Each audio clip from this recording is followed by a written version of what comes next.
اگر آپ امریکہ وزٹ کرنا چاہتے ہیں اور آپ کو سیاحت، تعلیم یا کاروباری ویزا چاہیے تو آپ اب بھی بآسانی جا سکتے ہیں۔ لیکن پھر وہ کون لوگ ہیں جو 75 ممالک کے لیے امریکہ کی حالیہ ویزا معطلی پالیسی کی زد میں آ سکتے ہیں؟ امریکہ نے 75 ممالک کے شہریوں کے لیے امیگرینٹ ویزا پروسیسنگ معطل کرنے کا فیصلہ کیا ہے، جس کا اطلاق اس ماہ 21 جنوری سے ہوگا۔ ان ممالک میں افریقہ، ایشیا، لاطینی امریکہ اور مشرق وسطیٰ کے کئی ممالک سمیت پاکستان بھی شامل ہے۔ امریکی محکمہ خارجہ کے مطابق یہ فیصلہ امیگرینٹ پالیسیوں کے دوبارہ جائزے اور سخت سکریننگ کے تحت کیا گیا ہے، جس کا مقصد ایسے افراد کی آمد کو روکنا ہے جو ممکنہ طور پر امریکی امداد پر انحصار کر سکتے ہیں۔ محکمہ خارجہ کا کہنا ہے کہ وہ اپنی قانونی اتھارٹی استعمال کرتے ہوئے ایسے امیگرینٹس کو نااہل قرار دے گا جن کے بارے میں یہ خدشہ ہے کہ وہ امریکی حکومت پر بوجھ بنیں گے۔ صدر ٹرمپ نے بھی واضح کیا ہے کہ تارکین وطن کو مالی طور پر خود کفیل ہونا چاہیے اور امریکیوں پر بوجھ نہیں بننا چاہیے۔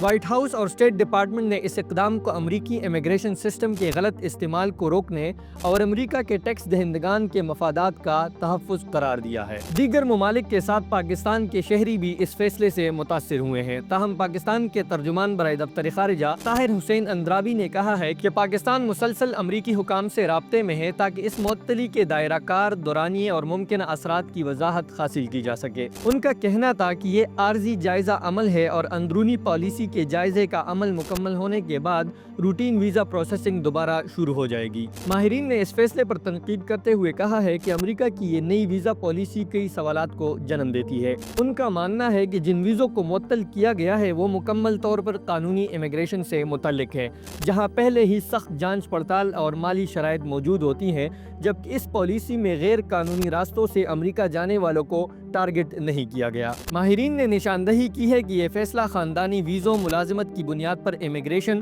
اور ڈائیورسٹی ویزا پروگرام کو متاثر کرے گا، جس سے ہزاروں افراد متاثر ہوں گے۔ ان کا کہنا ہے کہ اس پیمانے پر اجتماعی پابندی ایک غیر متوازن اور غیر منصفانہ قدم ہے۔ اچھی خبر یہ ہے کہ اس فیصلے کا اطلاق وزٹ ویزوں پر نہیں ہوگا۔ امریکی حکام کے مطابق یہ معطلی صرف امیگرینٹ ویزوں تک محدود ہے، یعنی وہ ویزے جو مستقل رہائش یا گرین کارڈ کے لیے ہوتے ہیں۔ سیاحت، بزنس، تعلیم یا عارضی ملازمت کے ویزے بدستور جاری کیے جائیں گے۔ اس لیے جو افراد مختصر مدت کے لیے امریکہ جانا چاہتے ہیں ان کے لیے فی الحال کوئی نئی پابندی عائد نہیں کی گئی۔ امریکی محکمہ خارجہ نے یہ بھی واضح کیا ہے کہ جن افراد کو پہلے ہی امیگرینٹ ویزا جاری کیا جا چکا ہے اسے منسوخ نہیں کیا جائے گا۔ اس کے علاوہ متاثرہ ممالک کے شہری اب بھی امیگرینٹ ویزا کی نئی درخواستیں جمع کروا سکتے ہیں اور انٹرویوز بھی دے سکتے ہیں، لیکن جب تک پابندی لاگو رہے گی اس وقت تک انہیں ویزا جاری نہیں کیا جائے گا۔ پاکستان یا کسی دوسرے متاثرہ ملک کا کوئی شہری اگر دوہری شہریت رکھتا ہے اور وہ دوسرا ملک اس متاثرہ فہرست میں شامل نہیں ہے تو وہ شہری بھی امیگرینٹ ویزا حاصل کر سکتا ہے۔